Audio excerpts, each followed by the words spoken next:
Être clair dans sa communication écrite, les règles d'or à appliquer pour une rédaction optimisée, par Florence Chandler. Cet audiobook vous est proposé par 50minutes.fr.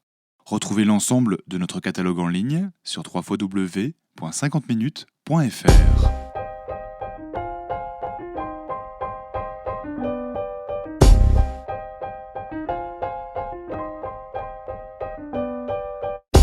L'écoute de ce livre va vous permettre de communiquer plus efficacement par écrit, pour transmettre des informations et vous faire comprendre du plus grand nombre.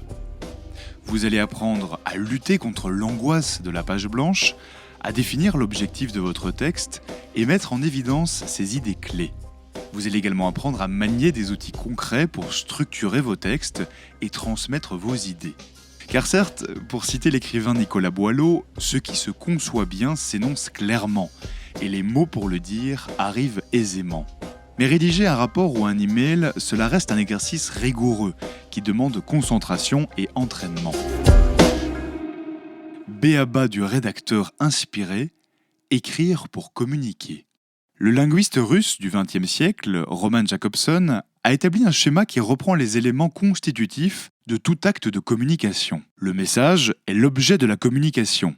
Il est transmis par l'émetteur au récepteur. L'émetteur est la personne qui envoie le message. Le récepteur est celui à qui le message est destiné. Le message est délivré par le canal de communication, par exemple nos sens, comme l'ouïe ou la vue. Le code est l'ensemble de signes et de règles qui permettent la production et la transmission efficace des messages. Dans notre cas, il s'agit de la langue française.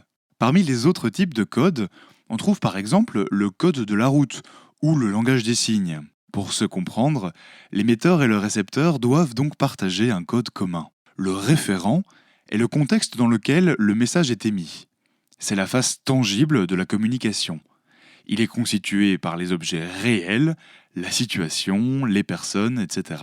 Selon le modèle de Jakobson, plusieurs paramètres sont à prendre en compte lors de la transmission d'un message. Pour ne pas entamer un dialogue de sourds, l'émetteur comme le récepteur doivent tout d'abord vouloir communiquer entre eux. Le premier encodera le message, tandis que le second le décodera. Ensuite, pour se comprendre, il faut qu'ils utilisent le même code, c'est-à-dire parler dans la même langue et connaître tous deux les termes et les expressions employées. Dans la communication écrite, il existe des enjeux et des embûches. Le destinateur et le destinataire ne sont pas forcément en présence directe. Cela élimine donc toute possibilité de communication non verbale, que l'on appelle aussi le body language en anglais, qui passe par les gestes et les intonations et participe à la transmission du message à l'oral.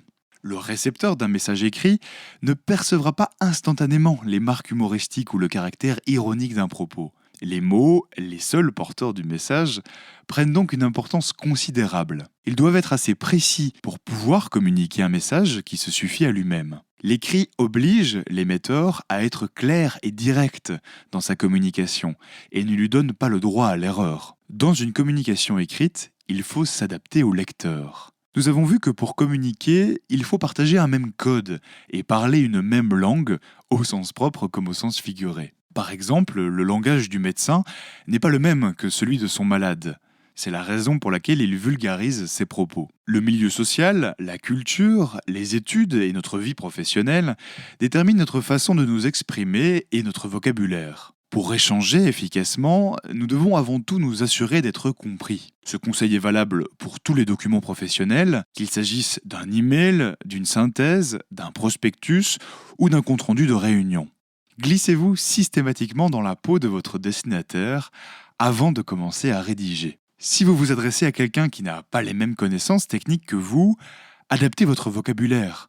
Si ce dernier a besoin d'utiliser plusieurs fois un dictionnaire pour décoder votre message, il risque de se décourager ou de ne pas vous comprendre totalement. Par exemple, si une note de service doit être adressée à l'ensemble des employés d'une entreprise, l'émetteur doit veiller à la rédiger dans le jargon du secteur. Mais si cette même personne rédige un prospectus ou une brochure à destination des clients, il doit adapter le vocabulaire employé pour toucher un public de non-initiés. Voici le postulat à ne jamais oublier au moment de rédiger. Partez toujours du principe que votre lecteur ignore tout du sujet traité. C'est au rédacteur d'expliquer les notions présentes dans son document. Nous espérons que vous avez apprécié cet aperçu. Pour continuer à écouter ce livre audio sur Google Play Livres, utilisez le lien dans la description de la vidéo.